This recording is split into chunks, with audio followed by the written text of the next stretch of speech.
അജീഷ്, മറ്റൊരു വാർത്ത പേരാവൂർ മണ്ഡലത്തിൽ UDF ബൂത്ത് ഏജന്റിന് നേരെ നായ്ക്കുരണപ്പൊടി വിതറി എന്നതാണല്ലോ. അത് CPIM പ്രവർത്തകരാണ് ചെയ്തത് എന്ന ആരോപണമൊക്കെ കോൺഗ്രസ് ഉന്നയിക്കുകയും ചെയ്യുന്നുണ്ട്. ഇത് സണ്ണി ജോസഫിന്റെ ബൂത്ത് ഏജന്റിന് നേരെയാണ് എന്നൊക്കെയുള്ള വിവരവും ഉണ്ടല്ലോ. കുറച്ച് കടന്നു കയ്യാ അജീഷ്, അങ്ങനെ ഉണ്ടായെങ്കിൽ.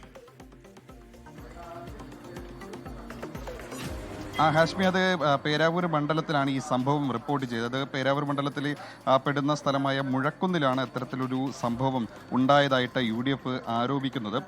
സംഭവത്തിൻ്റെ അതായത് UDFിൻ്റെ ഏജൻ്റായിട്ടിരുന്ന ബൂത്ത് ഏജൻ്റായിരുന്ന സജിതയ്ക്ക് നേരെ CPM പ്രവർത്തകർ നായ്ക്കുരണപ്പൊടി എറിഞ്ഞു എന്നുള്ളതാണ് അവർ ഉന്നയിക്കുന്ന ആരോപണം. അവരിപ്പോൾ ആശുപത്രിയിൽ പോയിട്ടുണ്ട്, ആശുപത്രിയിൽ പ്രവേശിപ്പിച്ചു എന്നുള്ളതാണ് അവരിപ്പോൾ പറയുന്നത്. എന്തായാലും ഇതും സംബന്ധിച്ചും തെരഞ്ഞെടുപ്പ് കമ്മീഷന് അവർ പരാതി നൽകിയിട്ടുണ്ട്. നേരത്തെ ഈ മുഴക്കെന്ന് പറയുമ്പോൾ CPMൻ്റെ ശക്തി കേന്ദ്രമാണ്. അവിടെ CPMന് വലിയ സ്വാധീനമുള്ളൊരു പ്രദേശം കൂടിയാണ്. അവിടെയാണ് ഇത്തരത്തിലൊരു സംഭവം ഉണ്ടായതായിട്ട് UDF ആരോപിക്കുന്നത്. CPM പ്രവർത്തകർ നായ്ക്കുരണപ്പൊടി എറിഞ്ഞു എന്നാണ് അവരുടെ ആരോപണം.